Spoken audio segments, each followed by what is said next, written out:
I want more than bills, stress, and broken promises. I want luxury. I want the life I deserve. So that's it? You're really leaving? Yes, I've already made my choice. Please, don't leave me. I can't let it end like this. I already chose the life I want, and that life isn't here. The rain fell steadily over Savannah as Elijah Brooks stood inside a cramped apartment that had once been filled with dreams. Water tapped against the windows in a slow rhythm that seemed to echo the heaviness in his chest. The old ceiling fan above him squeaked every few seconds as though it were counting down the final moments of a life he thought would last forever. Across the room stood his wife, Renee Brooks, beside an expensive suitcase that looked strangely out of place among the worn furniture. She surveyed the apartment with cold eyes, showing no affection for the years they had spent building a future together. In that moment, Elijah felt as though he were watching a stranger prepare to erase 6 years of shared memories. Look at this place. Look at what you've become. And you thought you could keep me here. Renee folded her arms and released a laugh that carried no warmth. The sound bounced through the apartment like shattered glass, cutting through every memory that still lingered there. She spoke as though the years they had shared were nothing more than an inconvenience she regretted. Every sacrifice, every late-night conversation, and every promise seemed to vanish beneath her words. Elijah listened in stunned silence while she dismissed their marriage as a chapter she wished had never happened. The cruelty of her tone hurt far more than the departure itself. When Elijah finally found his voice, only one question mattered. He already knew the answer before the words left his mouth, yet he asked anyway because hope can survive even when reason disappears. Renee responded with a confident smile that revealed everything. The man waiting for her was known throughout the region for unimaginable wealth and influence. Stories about his private aircraft, luxury estates, and endless fortune traveled through every neighborhood and social gathering. By choosing that life, she believed she had secured a future far beyond anything Elijah could ever provide. Without another glance behind her, Renee lifted the suitcase and stepped through the doorway. She offered no apology and no hesitation as she crossed the threshold. The apartment seemed strangely silent after the door closed. Elijah remained frozen in place, staring at the empty entrance where his marriage had disappeared. Outside, the rain continued falling as though the world had barely noticed what had happened. Inside, however, an entire future had collapsed in a matter of seconds. The weeks that followed tested Elijah in ways he never expected. Savannah was the kind of city where stories traveled faster than the river current. Neighbors whispered when he walked past, and strangers offered looks that mixed pity with curiosity.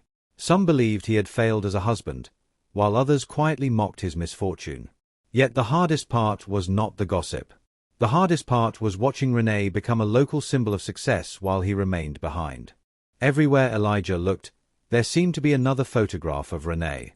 She appeared beside Theodore King, the billionaire entrepreneur whose wealth had become legendary. Magazines, social media pages, and local news stories celebrated their glamorous lifestyle. They were photographed boarding private planes, attending exclusive events, and vacationing in places most people only saw in advertisements. Each image felt like a public reminder that she had chosen wealth over loyalty. The attention surrounding them grew larger with every passing month. One evening, Elijah's longtime friend Daniel arrived carrying a magazine. The cover displayed Renee and Theodore smiling beneath a headline celebrating them as the city's newest power couple. Daniel hesitated before handing it over, already knowing the pain it might cause. Elijah forced a smile and pretended the image meant nothing. Inside, however, old wounds reopened with brutal force. The magazine remained on the table long after Daniel left, silently reminding him of everything he had lost. That night, Elijah sat alone beneath the squeaking ceiling fan and stared into the darkness. Questions filled his mind faster than answers could arrive. He wondered why devotion seemed less valuable than money. He wondered why character rarely attracted the same admiration as wealth. Most of all, he wondered whether the years he had spent believing in love had simply been an illusion. The silence offered no comfort, only more uncertainty. The answer to those questions arrived in an unexpected form. A frail elderly engineer named Walter Green walked into Elijah's repair workshop carrying boxes filled with technical drawings and worn notebooks. His clothes were simple, and exhaustion showed in every step he took. Yet there was remarkable determination behind his tired eyes. Most people had dismissed him as a dreamer chasing impossible ideas. Elijah saw something different, a man who had been abandoned by the world but refused to abandon his vision. Walter carefully spread his papers across a workbench and explained the invention that had consumed decades of his life. The design promised to transform energy production, but years of rejection had nearly broken his spirit. "Do you really believe this can work?" Elijah asked while studying the complicated drawings. "I believe it can change the world if someone finally believes in it," Walter replied. Those words lingered in the workshop long after the conversation ended. Without realizing it, Elijah had just stepped onto a path that would change the course of many lives. The synchronization relies on this alignment. It has to be perfect. Understood. We won't fail him.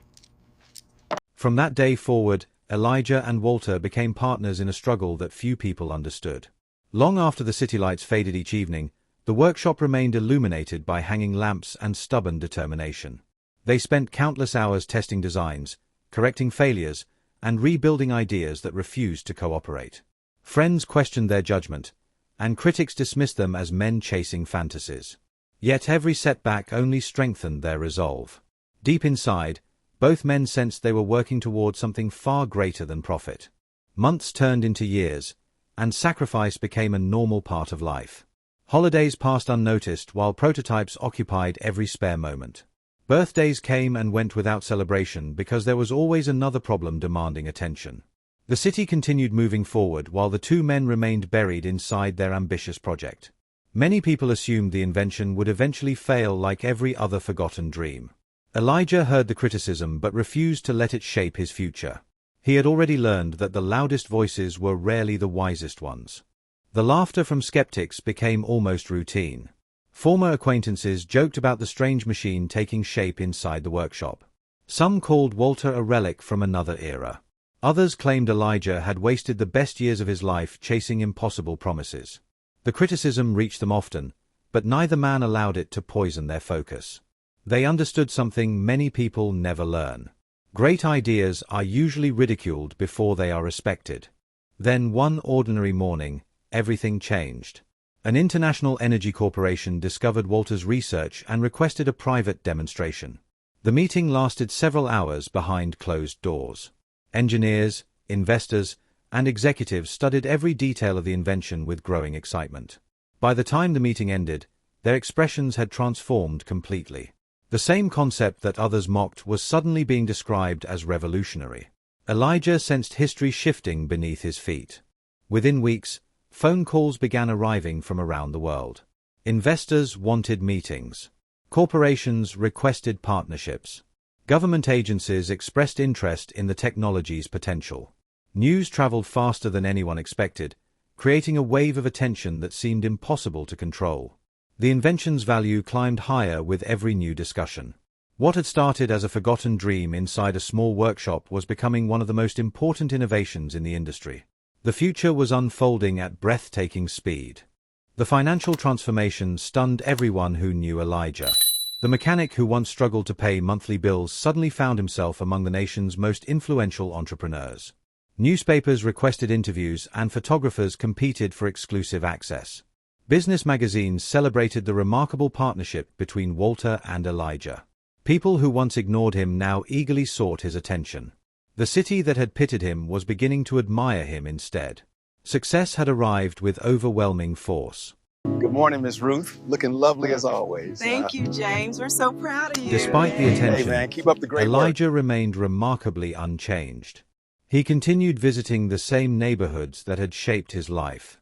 He greeted old friends with the same warmth he had always shown them. Employees noticed that he listened more than he spoke and treated everyone with respect regardless of status. Wealth altered his circumstances, but not his character. Walter often smiled when observing this consistency. It was one of the reasons he had trusted Elijah from the beginning. 3 years after Renee walked away, an unfamiliar phone call interrupted a busy afternoon. Elijah glanced at the screen and immediately recognized the name. Time seemed to pause around him as old memories resurfaced without warning. He considered ignoring the call and returning to work. Curiosity, however, proved stronger than caution. Something about the timing felt unusual. Deep down, he sensed that life was preparing another unexpected chapter. The voice on the other end sounded nothing like the woman who had left years earlier. The confidence that once defined Renee had disappeared completely. Her words were careful, uncertain, and weighed down by something she could not hide. She asked if they could meet and talk. Elijah listened quietly, noticing the fear beneath every sentence. By the time the conversation ended, he already suspected that something significant had gone wrong. The question was how much had changed. The next afternoon they met inside a quiet coffee shop near the Savannah waterfront. Renee arrived looking nothing like the glamorous woman featured in magazine covers years earlier. Her expensive confidence had been replaced by visible exhaustion and regret. Things fell apart faster than anyone imagined, she admitted while staring into her coffee. The empire collapsed, and nothing was left standing, she confessed. As Elijah studied her face, he realized that life had already delivered consequences far harsher than anything revenge could have achieved. For several moments, neither of them spoke. The sounds of cups clinking and quiet conversations filled the cafe, yet the silence between them felt heavier than anything around them. Renee finally revealed that Theodore King was waiting outside. The statement immediately caught Elijah off guard because it was the last thing he expected to hear. He glanced toward the window and saw a figure standing alone near the sidewalk. The sight waiting beyond the glass was almost impossible to believe. Theodore entered the cafe with none of the confidence that had once defined him. The powerful businessman who used to command every room now moved cautiously, avoiding eye contact with curious strangers. Conversations throughout the cafe gradually faded as people recognized him. Many remembered the headlines that once celebrated his success. Others remembered the recent reports describing the collapse of his empire. Every pair of eyes followed him as he walked directly toward Elijah's table. The atmosphere grew so quiet that even the smallest movement seemed loud. When Theodore finally stopped beside the table, his nervousness became impossible to ignore. His hands trembled slightly, and exhaustion showed across his face. The years of pressure had aged him far beyond his actual age. Elijah studied the man who had once appeared untouchable. The contrast between reputation and reality was startling. For the first time, Theodore looked less like a titan and more like an ordinary man facing extraordinary problems. Theodore slowly sat down and placed a thick stack of documents on the table. Loan applications, legal notices, debt reports, and financial statements spread before them like evidence from a fallen kingdom. The former billionaire explained the investigations, the frozen accounts, and the desperate attempts to save what remained of his business. Every page told the same story of rapid decline. Wealth that once seemed endless had vanished with shocking speed. The rise had been spectacular, but the fall had been even greater. Then Theodore asked the question that stunned everyone nearby. He requested a loan large enough to rebuild his remaining operations and prevent complete collapse. Several customers overheard the conversation and exchanged astonished looks. The irony was impossible to miss. Years earlier, Elijah had been considered insignificant compared to the billionaire. Now the man who once possessed unimaginable wealth needed help from the mechanic who had been abandoned. Life had turned the entire story upside down. While Theodore continued explaining his proposal, Elijah found himself watching Renee instead. Her expression revealed a painful realization that no words could conceal. She had once believed wealth guaranteed security, happiness, and importance. Now she was witnessing how quickly those things could disappear. The future she had chosen had crumbled before her eyes. In that moment, she appeared to understand the true cost of the decision she made years ago. The lesson was written across her face. Elijah finally looked down at the documents and reflected on the journey that had brought him there. He remembered the tiny apartment, the painful goodbye, and the long nights spent questioning his worth. He remembered Walter's faith, the years of hard work, and the opportunities that emerged from perseverance. Every hardship had contributed to the person he had become. Without those struggles, he might never have discovered his own strength. The memories carried neither bitterness nor anger anymore. The cafe remained completely silent as Elijah prepared to answer. Many people expected revenge because revenge would have been easy to understand. They expected him to reject the request and force Theodore to experience the same helplessness others had once endured. Instead, Elijah spoke calmly about how quickly fortunes can change direction. He explained that wealth is temporary while character remains when everything else disappears. His words carried the weight of lived experience rather than judgment. The room listened carefully because everyone sensed an important truth unfolding. To the surprise of everyone present, Elijah approved the loan. Theodore lowered his head in visible relief, struggling to process the generosity he had just received. Renee quietly wiped tears from her eyes as understanding settled deeper within her heart. The decision was not driven by weakness or forgotten pain. It came from a place of freedom that resentment could never reach. By helping rather than hurting, Elijah proved that success had strengthened his character instead of changing it. The greatest victory belonged not to wealth but to integrity. Months later, Theodore honored every commitment and repaid the debt in full. His business recovered gradually, built this time on caution and humility rather than unchecked ambition. Renee eventually asked for another chance, admitting that she had misunderstood what truly mattered in life. Elijah listened with kindness and wished her well, but some chapters are meant to remain closed. The town remembered the remarkable reversal of fortunes for many years afterward, yet the deeper lesson endured even longer. Wealth can appear and disappear like a passing storm, but character remains standing when every other treasure has been washed away, and that truth became the lasting folktale shared throughout Savannah for generations.